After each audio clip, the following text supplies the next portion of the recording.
জিলহজ মাসের 9 তারিখ, 9 জিলহজ মানে আরাফার দিন যেটাকে বলা হয়। বলেন কয় জিলহজ? 9 জিলহজ। এই 9 জিলহজের একটা রোজা রাখা, এটা কথার কথা। প্রথম কথা, আমরা যদি 8টা না পারলাম, 1 2 3 4 এরকম 8টা না পারলাম, সেক্ষেত্রে কি করবেন? সেক্ষেত্রে 9 জিলহজ যদি রোজা, শুধু 9 জিলহজের রোজাটা রাখেন। আবু দাউদ শরীফের বর্ণনা 2425 নম্বর হাদিস। এই হাদিসের মধ্যে আসছে, قال رسول الله صلى الله عليه وسلم صيام عرفة إني أحتسب على الله أن يكفر السنة التي قبل والتي بعدها। আরাফার দিনের একটা রোজা রাখলে আগের 1 বছর, পরের 1 বছর, 2 বছরের গুনাহ মাফ। কয় বছরের গুনাহ মাফ? 2 বছর। এখন কথা হলো, আরাফার দিন নাকি 9 জিলহজ? একটা আমাদের মাঝে প্রতি বছর একটা সমস্যা তৈরি হয়, আরাফার দিনে রোজা রাখবো না 9 জিলহজ? যাদের এই প্রশ্ন উঠবে, আপনার এক কাম করবেন, পরে প্রশ্নগুলো যাই 9 জিলহজ না আরাফার দিন। যাদের এই প্রশ্ন উঠবে যে হুজুর 9 জিলহজ না আরাফার দিন, আপনি এক কাম করলে আর এই প্রশ্ন উঠবে না। আপনি জিলহজের 1 তারিখ থেকে সবটি রোজা রেখেন, তাহলে আর এই প্রশ্ন জাগবে না। কেন? আপনি আরাফার দিনটাও রেখে লেছেন, 9 জিলহজও রেখে লেছেন। কথা বুঝছেন? আপনি 1 তারিখ থেকে ডেলি রাখবেন, তাহলে আর প্রশ্ন আসবে না, হুজুর আরাফার দিন না 9 জিলহজ, আরাফার দিন না 9 জিলহজ। এখন কথা হলো, আরাফার দিন দ্বারা উদ্দেশ্য কি? সারা পৃথিবীর ওলামায়ে কেরামদের, বেশিরভাগ অধিকাংশ ওলামায়ে কেরামদের ইজমা, ঐক্যমত হলো, আরাফার দিন দ্বারা উদ্দেশ্য 9 জিলহজ। বলেন কতই জিলহজ? ইবনুল মুনজির, ইবনে তাইমিয়া রহমতুল্লাহি আলাইহি, ইবনে উসাইমিন, আব্দুল্লাহ বিন বাজ রহমতুল্লাহি আলাইহি, সৌদি আরবের বড় বড় মুফতি যারা, সবাই এই ব্যাপারে একমত। ইয়াউমু আরাফা দ্বারা উদ্দেশ্য হলো 9 জিলহজ। ইয়াউমু আরাফা দ্বারা উদ্দেশ্য কতই জিলহজ? 9 জিলহজ উদ্দেশ্য। এটা কিভাবে? খুব মন দিয়ে শুনেন। 3 জন সাহাবী, আব্দুল্লাহ ইবনে আব্বাস, আব্দুল্লাহ ইবনে মাসউদ, আলী রাদিয়াল্লাহু তাআলা। কয়জন সাহাবীর নাম বললাম? 1 নাম্বার আব্দুল্লাহ ইবনে আব্বাস। কারণ আব্দুল্লাহ ইবনে আব্বাস রাদিয়াল্লাহু তাআলা আনহুমা ইউকাব্বিরু উকাইবা কুল্লি সালাতিন দুবুরা কুল্লি সালাতিন ইয়াউমা আরাফা ইলা আখিরি আইয়ামিত তাশরীক। আমি অনুবাদ করার পর আপনাদেরকে জিজ্ঞাসা করব, আপনারা জবাব দিবেন। দেখেন, আব্দুল্লাহ ইবনে আব্বাস রাদিয়াল্লাহু তাআলা আনহু আরাফার দিন ফজরের সময় তাকবীর বলা শুরু করতেন। সবাই বলেন কোন দিন? বিসমিল্লাহ। আল্লাহুম্মা লাকাল হামদু ওয়া শুকর। আরাফার দিন ফজরের পর তাকবীর বলা শুরু করতেন। বাস শুরু করলেন। শুরু করার পর 13ই জিলহজ, অর্থাৎ তাকবীর তাশরিকের যে শেষ দিনটা, 13ই জিলহজ আসরের সময় গিয়ে তিনি তাকবীর শেষ করতেন। এখন আমি আপনাদের কাছে প্রশ্ন, আব্দুল্লাহ ইবনে আব্বাস আরাফার দিন শুরু করতেন আর তাশরিকের শেষ দিনে গিয়ে শেষ করতেন। শেষ দিন কয় তারিখ পরে? 13 তারিখ। তাহলে 13 তারিখ যদি শেষ দিন হয়, তো 13 তারিখের আগের থেকে হিসাব করেন, আরাফার দিন কয় তারিখ হয়? 9 তারিখ। তো আব্দুল্লাহ ইবনে আব্বাস আরাফার দিন শুরু করতেন। তো আরাফার দিন দ্বারা এখানে কি হবে উদ্দেশ্য? 9 জিলহজ যদি না ধরি, তাহলে তো শেষে হিসাব মিলবে না। আলী রাদিয়াল্লাহু তাআলা আন আরাফার দিন তাকবীরে তাশরিক শুরু করতেন, তাকবীরে তাশরিক গিয়ে শেষ করতেন 13ই জিলহজ। আমরা শেষটা ধরলেই শুরুটা পাওয়া সহজ। আব্দুল্লাহ ইবনে আব্বাস, আলী, আব্দুল্লাহ ইবনে মাসউদ, তারা সবাই তাকবীর শেষ করতেন 13ই জিলহজ। 13ই জিলহজ যদি তারা তাকবীরে তাশরিক শেষ করেন, তো শুরু করবে আর শুরু করতেন আরাফার দিন। তো শেষ যদি হয় 13ই জিলহজ, তাহলে আরাফার দিনটা কয় তারিখ হবে? 9 জিলহজ। তাহলে 9 জিলহজ আরাফার দিন দ্বারা উদ্দেশ্য। এটা আসলে ঝগড়ার বিষয় না, এটা বোঝার বিষয়। এই জন্য 9 জিলহজ আরাফার দিন দ্বারা উদ্দেশ্য। এখন আপনি যদি বলেন না, আরাফার দিন সৌদির সাথে আমরা রোজাটা রাখবো, তো ঠিক আছে, 9 তারিখ সৌদির সাথে কোরবানি করেন। বুঝেন না? মনে হয় আরাফা যেদিন হবে সৌদি আমাদের দেশে জিলহজের কয় তারিখ? 8। আর আরাফার দিন আমাদের দেশে জিলহজের কয় তারিখ? আমাদের দেশে কয় তারিখ? আমাদের দেশে জিলহজের 8 তারিখ না? তাদের আরাফার দিনে আমাদের দেশে কয় তারিখ হবে? 8। তো ওই দেশের যদি আরাফার দিন আর আমাদের দেশের আরাফার যদি বলেন রোজা রাখেন, তো ঠিক আছে, আপনি ওই দেশের আরাফার দিনে রোজা রাখলেন 8 তারিখ। এখন ওই দেশে তো 10 তারিখে কোরবানি করতেছে, আর আমাদের দেশে ওদের কোরবানির দিন আমাদের দেশে 9 তারিখ। তো আপনি কোরবানি করেন 9 তারিখে। যদি আরাফার দিনে রোজা রাখেন ওদের সাথে মিলে তো ঠিক আছে, ওদের সাথে মিলে পরের দিন কোরবানি করেন, এই দেখেন এখানেই তো ধরা খেয়ে যাবেন। এই জন্য আরাফার দিন দ্বারা উদ্দেশ্য কয় তারিখ? 9 জিলহজ। বলেন কয় তারিখ উদ্দেশ্য? 9 জিলহজ। এটা ঝগড়ার বিষয় না। হ্যাঁ, কারো যদি মনে হয় হুজুর আমার তো মন মানে না, তো ঠিক আছে, আপনি জিলহজ মাসের সব দিন রাখেন, কোনো সমস্যা নাই, তাহলে আপনার মন মাইলা যাইব। আপনার যদি মনে খটকা থাকে তাহলে আরাফার দিনেরটাও হবে, 9 জিলহজেরটাও হবে। এই 9 দিন রোজা রাখার যে ফজিলত এটাও পেয়ে যাবেন। আল্লাহ আমাদের সকলকে ঝগড়ামুক্ত ভাবে এই 9 জিলহজ তথা এই প্রথম 9-10 দিনের আমলগুলা আমরা যেন সুন্নাহ মোতাবেক করতে পারি, আল্লাহ তৌফিক দান করুন। এবার আসেন জিলহজ মাসের ইব্রাহিম আলাইহিস সালাতু ওয়াস সালামের ঈমান এবং ইব্রাহিম আলাইহিস সালাতু ওয়াস সালামের যে সমর্পণ, ত্যাগ, আল্লাহর কাছে নিজের আত্মসমর্পণ করা, এই আত্মসমর্পণ করার উজ্জীবিত হওয়ার মাস হলো জিলহজ মাস। ইব্রাহিম আলাইহিস সালাতু ওয়াস সালাম আর তার সাথে ঈমানদার যারা, তাদের ঈমান কেমন? সূরা মুমতাহিনা 28 নম্বর পারায় এই সূরার 4 নম্বর আয়াতে আল্লাহ বলেন, ক্বাদ কানাত লাকুম উসওয়াতুন হাসানাতুন ফি ইব্রাহিম ওয়াল্লাযীনা মাআ। ইব্রাহিম আলাইহিস সালাতু ওয়াস সালাম এবং তার সাথে যারা ঈমানদার, এই ঈমানদার এবং ইব্রাহিম নবীর মাঝে তোমাদের জন্য উত্তম আদর্শ রয়েছে। ইয ক্বালু লিকওমিহিম ইন্না বুরাআউ মিনকুম ওয়া মিম্মা তা'বুদুনা মিন দুনিল্লাহ। তারা যখন তাদের সম্প্রদায়কে বলল আমরা তোমাদের থেকে মুক্ত, আর তোমরা আল্লাহ ছাড়া যাদের ইবাদত করো তাদের থেকে মুক্ত। কাফারনা বিকুম ওয়া বাদা বাইনানা ওয়া বাইনাকুমুল আদাওয়াতু ওয়াল বাগদাউ আবাদান হাত্তা তুমিনু বিল্লাহি ওয়াহদা। আমরা তোমাদেরকে অস্বীকার করলাম, তোমাদেরকে অস্বীকার করলাম মানে তোমাদের আকীদা বিশ্বাসকে আমরা অস্বীকার করি, কারণ তোমরা আল্লাহ ছাড়া অন্যের ইবাদত করো। তোমরা যে আল্লাহ ছাড়া অন্যের ইবাদত করো, এই ইবাদতটা যে তোমরা করো, এই ইবাদত তোমরা যে করো এটাকে আমরা অস্বীকার করি, এটা আমরা মানি না। বাদা বাইনানা ওয়া বাইনাকুমুল আদাওয়াতু ওয়াল বাগদা, আমাদের মাঝে আর তোমাদের মাঝে শত্রুতা এবং বিদ্বেষ স্পষ্ট হয়ে গিয়েছে। হাত্তা তুমিনু বিল্লাহি ওয়াহদা, যতক্ষণ তোমরা আল্লাহর উপর ঈমান না আনবা ততক্ষণ আমাদের মাঝে আর তোমাদের মাঝে শত্রুতা থাকবে, বিদ্বেষ থাকবে। এখন আসেন এই আয়াত থেকে আমাদের শিক্ষা কি? এই আয়াত থেকে শিক্ষা হলো আল্লাহর জন্য কাউকে মহব্বত করা এটাও জায়েজ, আল্লাহর জন্য কাউকে ঘৃণা করা এটাও জায়েজ। না হয় ইব্রাহিম নবীর সাথে ঈমানদাররা বলতেছে আমরা তোমাদেরকে প্রত্যাখ্যান করি, কারণ তোমাদের বিশ্বাস ঠিক নাই, তোমাদের মাঝে আর আমাদের মাঝে শত্রুতা চিরকাল থাকবে যতক্ষণ ঈমান না আনবা। সহিহ আবু দাউদের বর্ণনা 4681 নম্বর হাদিসের মধ্যে রাসূলুল্লাহ সাল্লাল্লাহু আলাইহি সাল্লাম বলেন, মান আহাব্বা লিল্লাহ ওয়া আবগাযা লিল্লাহি ওয়া আতা লিল্লাহ ওয়া মানাআ লিল্লাহ। যে ব্যক্তি আল্লাহর জন্য কাউকে মহব্বত করে, আল্লাহর জন্য কাউকে ঘৃণা করে, আল্লাহর জন্য কাউকে দান করে, আল্লাহর জন্য কাউকে দান না করে। আবার বলছি, যে ব্যক্তি আল্লাহর জন্য কাউকে মহব্বত করে, আল্লাহর জন্য কাউকে ঘৃণা করে, আল্লাহর জন্য কাউকে দান করে, আল্লাহর জন্য কাউকে দান না করে, ফাকাদ ইসতাকমালাল ঈমান, ওই ব্যক্তি ঈমান পরিপূর্ণ করলো। তাহলে ঈমান পরিপূর্ণ কোন ব্যক্তির? যে ব্যক্তি আল্লাহর জন্য কাউকে মহব্বত করে, আল্লাহর জন্য কাউকে ঘৃণা করে, আল্লাহর জন্য কাউকে দান করে, আল্লাহর জন্য কাউকে দান না করে। আপনাদের কাছে এসে একদল দান চাইলো, গানের অনুষ্ঠান করবে, এখানে দান না করাটা কারে খুশি করার জন্য? আপনাদের কাছে কেউ আসলো, আয়েশা বলল 3 জন এতিমকে সহযোগিতা করব, দান চাইলো, এখানে দান করবেন কারে খুশি করার জন্য? তাহলে এখানে দিলেন আল্লাহরে খুশি করার জন্য, আবার দিলেন না আল্লাহরে খুশি করার জন্য। নবী বলেন এটাই পরিপূর্ণ ঈমানের আলামত।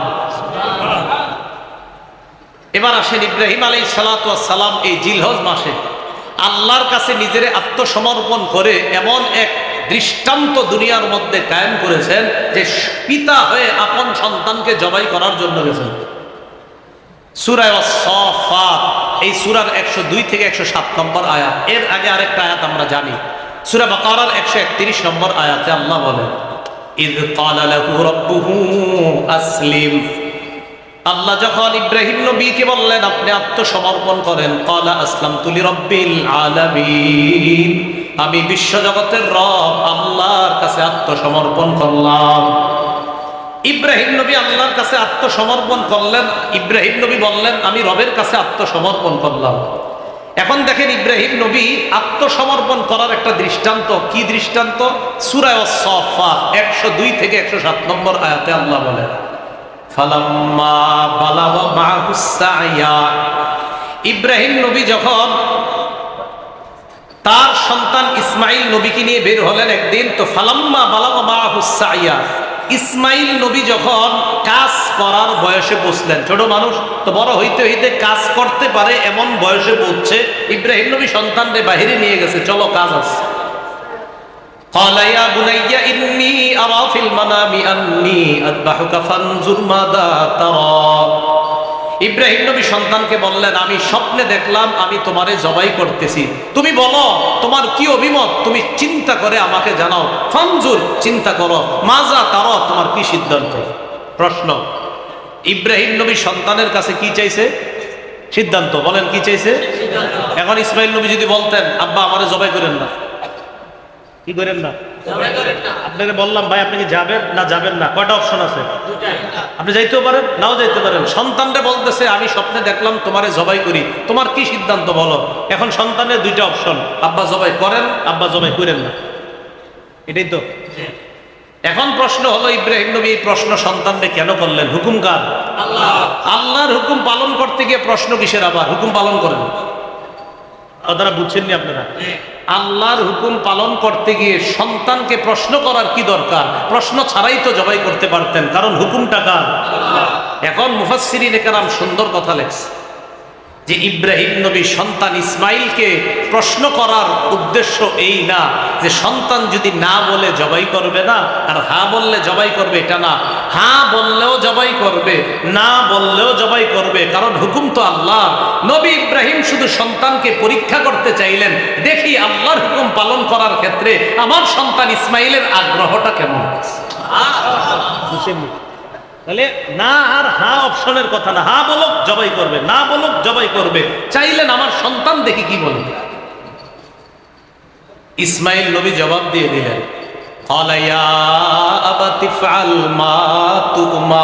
আব্বা আপনি কিসের চিন্তা করার সুযোগ দিচ্ছেন? চিন্তার দরকার নাই, আল্লাহ যা বলছে তাড়াতাড়ি পালন করেন, এখনই বাস্তবায়ন করেন। সাতাজিদুনি ইনশাআল্লাহু মিনাস সাবিরিন। আব্বা আপনি আমারে ধৈর্যশীলদের অন্তর্ভুক্ত পাবেন, আল্লাহ চাহেন তো আমি দৌড়ায়া পালিয়ে যাব না, আপনি আমাকে ধৈর্যশীল পাবেন। আব্বা আপনি আল্লাহর হুকুম পালন করেন। এখন আল্লাহ কি বলছে দেখেন, ফালাম্মা আসলামা, তারা দুইজন যখন আত্মসমর্পণ করলেন। একটু বুঝেন এই জায়গায় কোরআন সূরা বাকারার 131 নম্বর আয়াতে আল্লাহ বললেন, ইদ ক্বালা লাহু রাব্বুহু আসলিম। ইব্রাহিম নবীর রব যখন তাকে বললেন, ও ইব্রাহিম আলাইহিস সালাম আপনি আমার কাছে আত্মসমর্পণ করেন, নবী ইব্রাহিম বললেন আমি আত্মসমর্পণ করলাম। সূরা আস-সাফফাতে আল্লাহ বলে, ফালাম্মা আসলামা, বাবা এবং ছেলে দুইজন যখন আত্মসমর্পণ করলেন। আগে বলছে শুধু বাবার কথা, এখানে বলছে কার কথা? বাবা এবং সন্তান। কেন? ওই যে বাপ সন্তানকে পরীক্ষা করে নিছে, বাবা তুমি চিন্তা করে দেখো, আমি স্বপ্নে দেখছি তোমারে জবাই করি, তুমি বলো কি করব? সন্তান কয় ইফআল মা তুমার। আব্বা আল্লাহ যা বলছে এটা পালন করেন। এখন আল্লাহই কোরআনের মধ্যে সিদ্ধান্ত দিয়ে দিলেন, ফালাম্মা আসলামা, বাবা এবং ছেলে দুটোটাই আমার কাছে আত্মসমর্পণ করছে।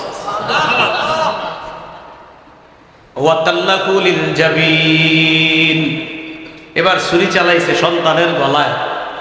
একটু চিন্তা করেন তো, আপন বাপ আপন ছেলে, এরকম না যে সব, ছেলের গলায় ছুরি চালাইছে। আল্লাহ ডাক দিলেন, ওয়ানাদাইনাহু আইয়া ইব্রাহিম ক্বাদ সাদ্দাকতার রুইয়া। আমি ইব্রাহিমকে ডাক দিলাম, ডাক দিয়ে বললাম আপনি সত্য, আপনি যেই স্বপ্ন দেখেছেন এই স্বপ্ন আপনি সত্যে পরিণত করলেন। আপনি স্বপ্নে দেখছেন সন্তান জবাই করেন, এই যে স্বপ্নটা এটা আপনি সত্যায়ন করেছেন। এখন একটু বুঝেন এই জায়গায় স্বপ্ন দেখাইছে কে? আল্লাহ। এখন স্বপ্ন দেখার পরে নবীদের স্বপ্ন ওহী, ইব্রাহিম নবী ছুরি চালাইতেছে কার হুকুমে? ইব্রাহিম নবীরে আল্লাহ বলতেছে আপনি যে স্বপ্ন দেখছেন এই স্বপ্নটা সত্যে বাস্তবায়ন করছেন। দেখেন বান্দা একজন নবী তার স্বপ্নকে বাস্তবায়ন করেছেন, এই ঘোষণা এই সিদ্ধান্ত আল্লাহ জানায় দিয়েছেন। আপনি স্বপ্ন যেটা দেখছেন এটা বাস কার্যকরী হয়ে গেছে। ইন্না কাযালিকা নাজজিল মুহসিনিন, আল্লাহ বলেন এইভাবে আমি ভালো মানুষদেরকে পরীক্ষা করি। মনে রাখবেন আল্লাহ কোরবানি চান, কোরবানি নেন না। কি বললাম? কোরবানি নেন না, আল্লাহ কোরবানি চায়। বান্দা তুমি এটা করো করো করো। আপনি চেষ্টা করতে করতে করতে করতে শেষ স্টেজে পৌঁছে গেছেন, আল্লাহ সাহায্য শুরু হয়ে যাবে। এজন্য আল্লাহ বলে একটু কোরবানি দাও দাও, করো করো করো, এই আপনি করতেছেন বাস সাহায্য শুরু হয়ে যাবে। এজন্য আল্লাহ কিছু কোরবানি চান, এরপরে আল্লাহ দেখবেন ফাইনাল স্টেজে আইসা আপনার উপর এমন পরিমাণ সাহায্য শুরু করেন, এটাকে বলা হয় আল্লাহ নুসরত। এজন্য আল্লাহ বান্দার থেকে কোরবানি চান, কিন্তু পরিপূর্ণ কোরবানি আল্লাহ বান্দার থেকে নেন না। শুধু দেখে আমার বান্দা চেষ্টা করে কিনা, আমার বান্দা আমার হুকুম পালনে সচেষ্ট হয় কিনা, এটা আল্লাহ দেখেন। পরিপূর্ণতাটা আল্লাহ দান করেন। এরপরে আল্লাহ বলেন ইন্না হাযা লাহুয়াল বালাউল মুবিন, এটা স্পষ্ট পরীক্ষা। ওয়া ফাদাইনাহু বিযিবহিন আযীম, আমি ইসমাইলের পরিবর্তে বড় একটা প্রাণী দিয়ে কোরবানির ব্যবস্থা করে দিলাম। তখন থেকে মানুষ না প্রাণী দিয়ে কোরবানির প্রচলন আল্লাহ পাক রব্বুল আলামিন ইব্রাহিম নবীর সুন্নত হিসাবে কিয়ামত পর্যন্ত মুসলমানদের জন্য এই সুন্নতটা আল্লাহ চালু করে দিলেন। সাহাবারা নবীজিকে জিজ্ঞাসা করলেন মা হাদিহিল আদাহি ইয়া রাসূলুল্লাহ, হুজুর এই যে কোরবানি করি আমরা এগুলা কি? ক্বালা সুন্নাতু আবিকুম ইব্রাহিম আলাইহিস সালাতু ওয়াস সালাম, এটা তোমাদের আব্বা ইব্রাহিম নবীর সুন্নত। সুবহানাল্লাহ, একটু বুঝছেন না আপনারা? তাহলে জিলহজ মাসে ইব্রাহিম নবী আল্লাহর কাছে নিজের আত্মসমর্পণ করলেন। তো জিলহজ মাস এটা আমাদেরকে মনে করায় দেয়, শোনো এই মাসটা আত্মসমর্পণ তো সবসময় করবা, বাকি এই মাস আসলে তোমাদেরকে আমি আল্লাহ মনে করায় দিই। কেন? এই মাসে একটা পরীক্ষা নিছি ইব্রাহিম নবীর কাছে। ইব্রাহিম নবী আর তার সন্তান পরীক্ষার ক্ষেত্রে দুজন আমার কাছে পরিপূর্ণভাবে আত্মসমর্পণ করে পরীক্ষায় পরিপূর্ণ সফলতা অর্জন করছে। জিলহজ মাস আসলে আরেকটা জিনিস মনে হয় আমগো, বলেন আমার সাথে সবাই বলেন, বলেন আমার সব কিছু আল্লাহর জন্য। এটা সব সময়ের কথা, বলেন সবাই। এটা জিলহজ মাস আসলে বলেন এটা বেশি মনে পড়ে যায়। কেন মনে পড়ে? খুব মন দিয়ে বুঝবেন যে জিলহজ মাসে এটা মনে পড়ে বেশি কেন। এবছর ইনশাল্লাহ কোরবানির নিয়ত কাদের কাদের এবছর? মাশাআল্লাহ, আপনার কোরবানি যে করে আপনিও করতে পারেন, অথবা কোনো আলেম জবাই করতে পারে। সূরা আনআমের 162-163 নম্বর আয়াতটা নবীজির দোয়া হিসাবে আমাদেরকে শিখিয়ে দিয়েছে যে যিনি কোরবানি করবে তিনি দোয়া পড়বে ইন্না সলাতি ওয়া নুসুকি ওয়া মাহইয়ায়া ওয়া মামাতি লিল্লাহি রাব্বিল আলামিন লা শারীকা লাহু ওয়া বিযালিকা উমিরতু ওয়া আনা মিনাল মুসলিমিন। তো কোরআনে আছে আউয়ালুল মুসলিমিন, হাদিসে দোয়াটাও আনা মিনাল মুসলিমিন। আচ্ছা, আল্লাহ পাক রব্বুল আলামিন পবিত্র কোরআনে যেটা বললেন সেটা হলো কুল, নবী আপনি বলেন ইন্না সালাতি, আমার নামাজ, বলেন আমার নামাজ, ওয়া নুসুকি, আমার কুরবানি, বলেন আমার, তাহলে আমার নামাজ আমার কুরবানি, ওয়া মাহইয়ায়া, আমার জীবন, ওয়া মামাতি, আমার মরণ, লিল্লাহি রাব্বিল আলামিন, বিশ্ব জগতের রব আল্লাহর জন্য। মহব্বতের সাথে সবাই বলেন তো আমার নামাজ কার জন্য? আল্লাহর জন্য। আমার হজ কোরবানি ইবাদত সব কার জন্য? আল্লাহর জন্য। আমার জীবন কার? আল্লাহ। আমার মৃত্যু কার? আল্লাহ। তাহলে সব আল্লাহর। এই কথাটার জিলহজে বেশি মনে পড়ে কেন? কারণ 10 তারিখে পৃথিবীর কোটি কোটি মুসলমানরা এই দোয়াটা পড়ে পশু জবাই করবে। তাই জিলহজ মাসে আমার সব যে আল্লাহ, এটা হলো জিলহজ মাসে বেশি মনে পড়ায়া দেয় আল্লাহ। মনে থাকবেনি কথাটা? আচ্ছা।